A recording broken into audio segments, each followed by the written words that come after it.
In this video, I'll show you how to fix the issue where you're trying to open up Google Chrome and you'll get in the error message chrome.exe shortcut has been changed or moved. Now there's a couple of different ways that we can fix this. The first thing you need to do is just right click on the shortcut that you're trying to open and come over to properties. Then head over to the shortcut tab at the top and down here you'll see this text underneath target. Now you need to ensure that this target text is listed as what's on my notepad here. So I'll leave this in the video description so you guys can just come and copy and paste this. So I'm going to select all of this text and just copy it, head back over to this window, and then we're going to delete all of this target text here.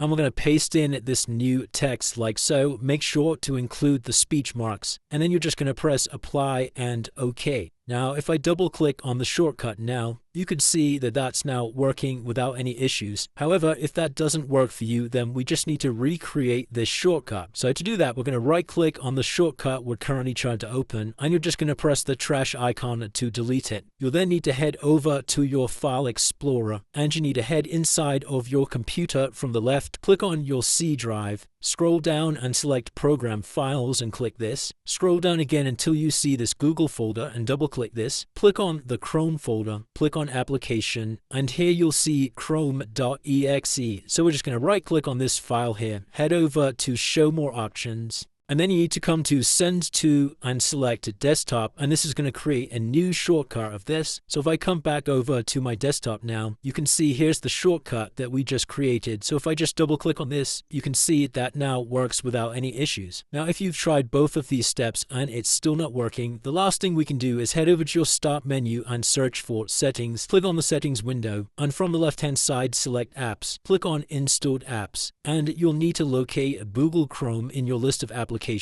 You can just scroll down and locate it from here, or we can use the search box and type in Google Chrome. Once you've found Google Chrome, just click on the three horizontal dots, click on Uninstall, and then press Uninstall to uninstall it. And once you've uninstalled Google Chrome, you'll then need to launch up another internet browser. It could be Firefox or Internet Explorer, whatever your secondary internet browser is on your PC. And you'll need to reinstall Google Chrome to your system, and that should have now fixed the shortcut issue. So it's as simple as that, guys. If you did find this video helpful, then please consider dropping a like and subscribing.